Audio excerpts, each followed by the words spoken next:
කොහොමද මගේ ආදරණීය ඔයාලා හැමෝම හැපි නෙළුම් මගේ channel එකට ආදරයෙන් පිළිගන්නවා. ඔන්න ඉතින් අද මම ලස්සන වීඩියෝ එකක් අරගෙන ඔයාලව බලන්න ආවා. ඔය ඉතින් තවත් දවසක් බලමුකෝ පිළිවෙලකට කුස්සිය ලස්සනට අස් කරගෙන වැඩ ටික කරගන්නේ කොහොමද කියලා. මම අදත් වෙනද වගේ මුදෙන්ම නැගිට්ටා. මේ දවස්වල අපේ පුතා මේ පැට්ටිස් යන නිසා එයා උදෙන්ම ඉස්කෝලේ යනවා.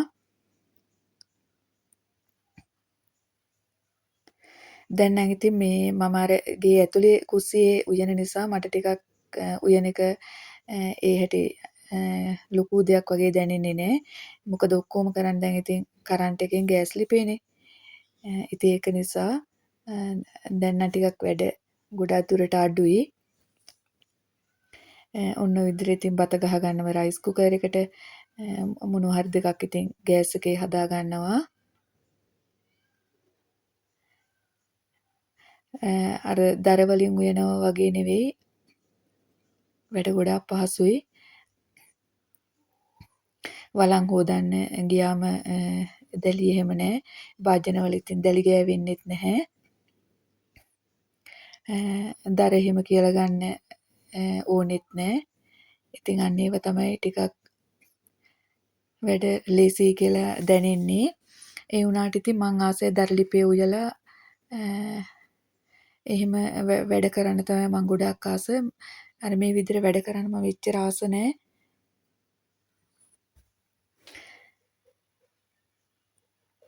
ඉතින් මම හිතුවා මේ සෝය හදලා මාළු මිරිස් කිරට උයා ගන්න හාල් මැස්සෝ දාලා මේ දවස්වල හරිම සීතලයි. උදේවරුව පායනවා. දවල් වෙනකොට හොඳටම වහින්න ගන්නවා.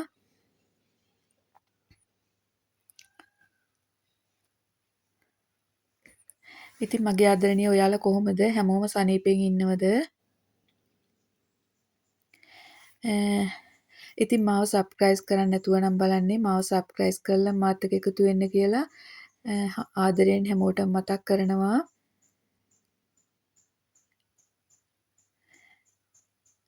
මට ලයික් කරන්න, කමෙන්ට් කරන්නත් අමතක කරන්න එපා.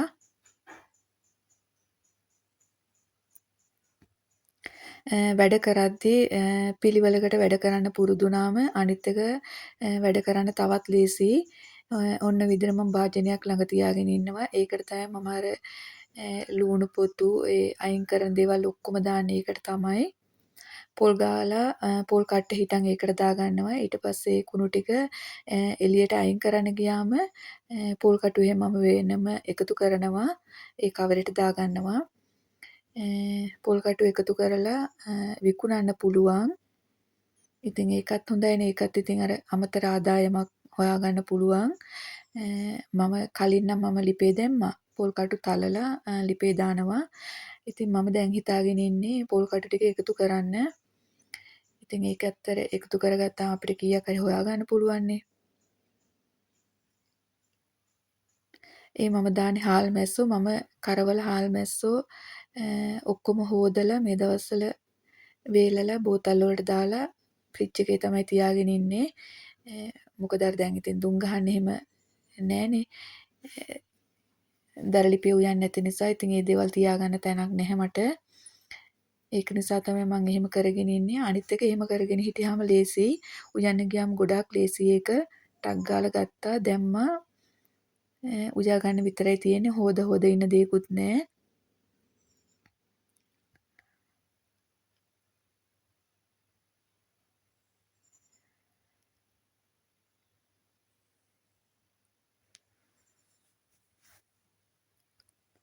මම ඉතින් පොල් කුට්ටි ටික එහෙමත් වීසි කරන්නේ. මම පොල් කුඩු නම් ගෑස් එකේ වේලන්නේ.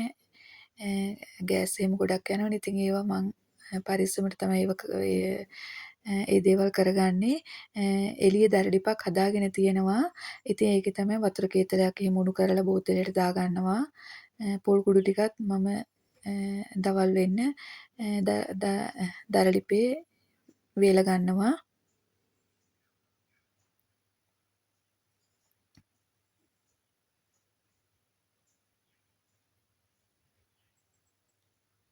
මම ওই සෝයා මීට් එහෙම ඔය හොඳට හොදලා තමයි ඔය අරගෙන තියෙන්නේ. උණු වතුර ටිකක් දාලා තැම්බෙන්න තියලා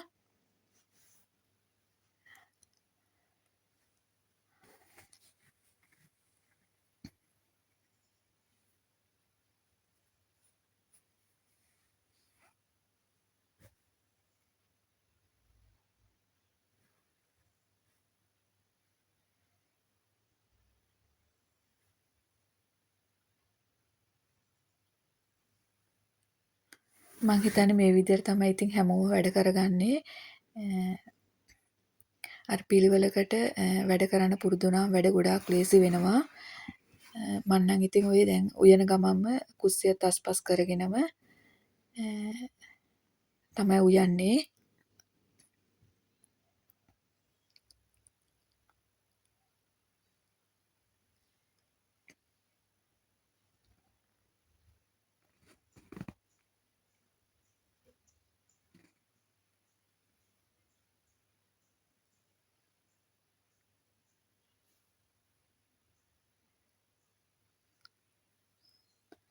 මම පොල් ගාන්නේ ඔන්න ඔහොම තමයි. පොල් ගාන්න මට මේ අර මේසෙට හයි කරන හිරමණයක් තිබුණා.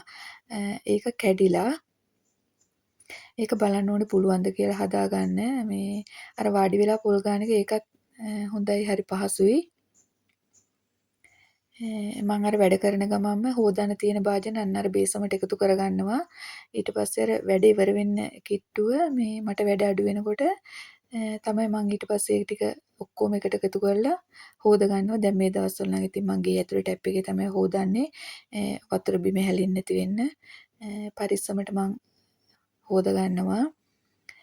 වහින හින්දා එළියට යන්න විදියක් නැහැනේ.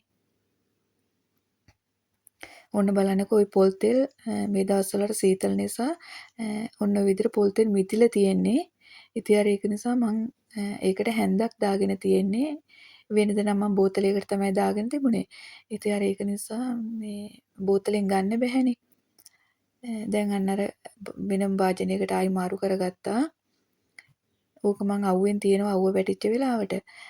ඒ වුණාට කොච්චර එහෙම තියාගත්තත් ආයි පහුවදා උදේ බලනකොට ඔන්න ඔය විදිහට මිදිලා අර ලිප පත්තු කරනවා නම් ඉතින් ලිප ගාව තියලා ඒක මේ කරගන්න පුළුවන්. දැන් ඉතින් මේ වගේ වෙලාවට නම් ඉතින් බෑ. ඔය දැක්කනේ මං අර හැන්දෙන් තමයි තෙල් ටික දාගන්නේ.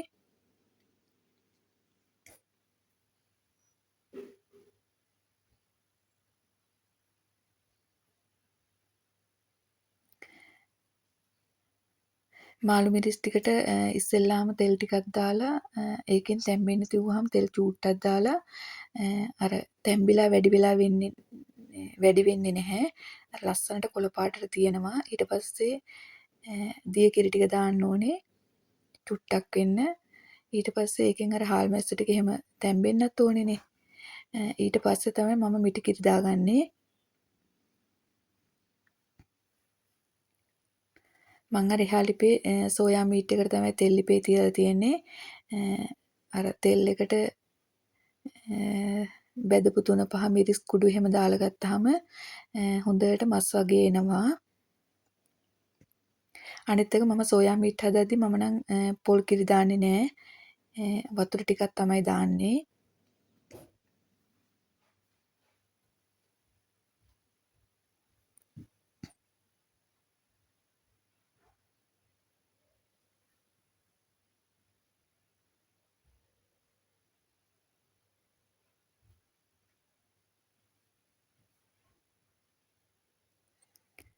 මෙහෙම උයනකොට නම් ඉතින් උයන්නේ ගොඩක් වෙලා යන්නේ නෑ. ලිපවල දෙකේම එකවර කපනකොට දේවල් කපලා ලිප් දෙකේ තියාගත්තාම ඒ වැඩෙත් හරි. ඊට පස්සේ බත ගහනවා රයිස් කුකර් එකට. එතෙන්දී එතකොට බත පැහෙනවා. අර දර ලිපේ වගේ ලිප පත්තු කර කර එහෙම හොයන්න දෙයක්වත් නෑ. දර වලින් උයද්දී ඒකයි වෙලා යන්නේ. ලිප බලන්න ඕනේ, ලිප පත්තු කරන්න ඕනේ. ඊට පස්සේ ලිප නිවිල යනවා. දර හදන්න ඕනේ. එක්ක නැත්තම් ගින්දර වැඩි වුණොත් ලිපේ තියෙන දේ පිච්චිලා යනවා. අන්න එහෙම ගොඩාක් ප්‍රශ්න තියෙනවා. අර මෙහෙම කරද්දි ඉතින් ගෑස් එකේ වෙනකොට ගින්දර අපිට ඕන ගානට පාලනය කරගන්නත් පුළුවන්.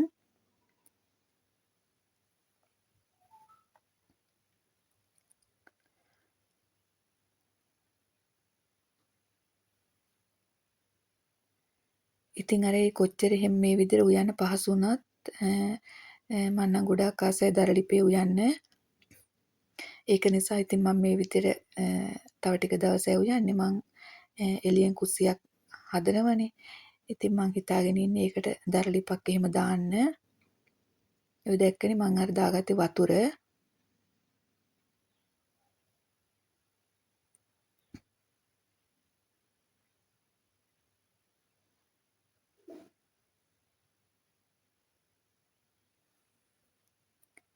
මං අද නම් නැගිට්ටේ 5ට නෑ මං නැගිටින්නේ වෙනදට 5ට 5ට නැගිට්ටම මට 6 වෙනකොට උයා ගන්න පුළුවන් පුතා යන්නේ 6:00ට නිසා ඒත් මං අද නැගිට්ටේ 4ට මොකද අර වීඩියෝ කර කර උයන්න ගියාම මේ ටිකක් වෙලා යනවා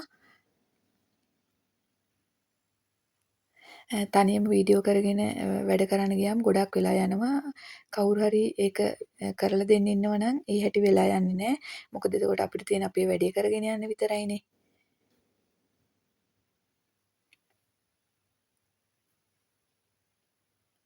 අර මෙහෙම වුණාම ඉතින් අපි අපේ උයන වැඩේ ඒකත් කරගන්න ඕනේ. අර පැත්තත් බලන්න ඕනේ.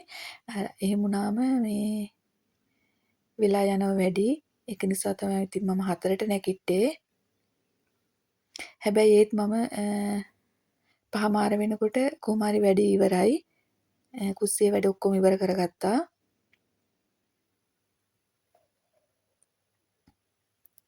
ඊට පස්සේ මම ආයෙත් 6 වෙනකම් මට වෙලාව තිබුණා. එතකම් පුතා නැගිටලා හිටියේ. එයා පාඩම් කරනවා. මම එතකම් පොඩ්ඩක් ආයෙ ඇවිල්ලා ඇඳට වෙලා හාන්සි වෙලා හිටියා. ඔන්න බලන්නකෝ මම ඔන්න ඔතන මේ දැන් එළියට යන්න බැහැනේ. ඒක නිසා මේ වහින නිසා කොහොමත් මම වහින වෙලාවට මෙතන තමයි හොදගන්නේ. වතුර බේරෙන්නේ නැති වෙන මම ඉතින් ඒක පරිස්සමට කරගත්තා.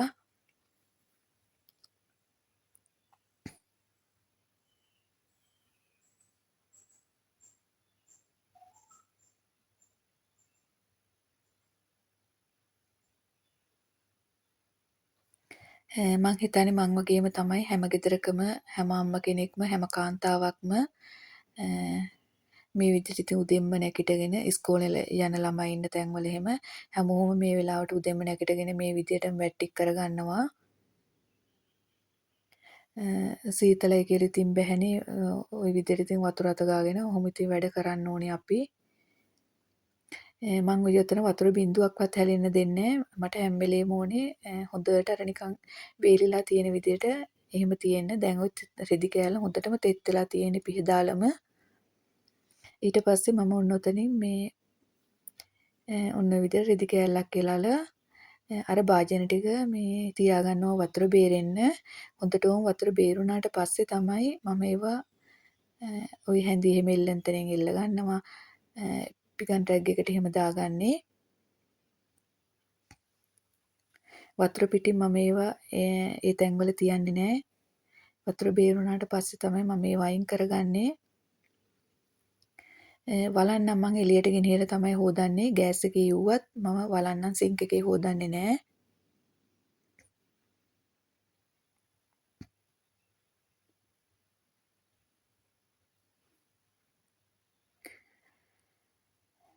ඉතින් මම නම් මෙන්න මේ විදිහට තමයි ඉතින් පිළිවෙලකට වැඩ කරගන්නේ. මං හරි ආසයි පිළිවෙලට. පිළිවෙල පිරිසිදුකමට මං හරිම ආසයි. ඔන්න ඉතින් මම පොඩ්ඩක් ජනේලෙත් ඇරලා බැලුවා. ඔය දැක්කනේ හොඳටම කරුවලයි. මම ආයෙත් ජනේලෙ වහගත්තා. මේ ජනෙල් අරන් ඉන්න බෑ සීතලයි. දැන් රෙදි කෑල්ලත් හොඳටම තෙත් වෙලානේ තියෙන්නේ. ඉතින් මම ඒකත් හොදන්න දාලා දාන්න මේ අලුත් රෙදි කෑල්ලක් එතෙන්ට මාරු කරගත්තා. ඊට පස්සේ ඉතින් ඔන්න දැන් හෝදන කියන ඒවත් ඉවරයි. පැන්ටි টොප් එකත් පිහදාලා ඒකත් අස් කරගත්තා. දැන් ඔය සෝයා මීට් එක තමයි තවම ලිපේ තියෙන්නේ. ඊට පස්සේ මං කුස්සියත් අස් කරලා දාලම වැඩ ඉවර කරගත්තා. එහෙනම් මං ඉතින් අදට ගිහිල්ලා එන්නම්. ආයි ලස්සන වීඩියෝ එකක් අරගෙන එන්නම්. මං එනකන් හැමෝම පරිස්සමින් ඉන්න. ඊට පස්සේ දැන් ඒකත් හරි ඒකත් බාගත්තා. ඊට පස්සේ මං උයලා ඉවර වෙලා ඔන්න ඔය විදිහට ලිපත් පිහදාලා අස් කර ගන්නවා. එතකොට ඒ වැඩෙත් ඉවරයිනේ. එහෙනම් ඉතින් මං අදට ගිහිල්ලා එන්නම්. මං ආයෙ ලස්සන වීඩියෝ එකක් අරගෙන එන්නම්. හැමෝටම බුදු සරණයි. හැමෝම පරිස්සමෙන් ඉන්න.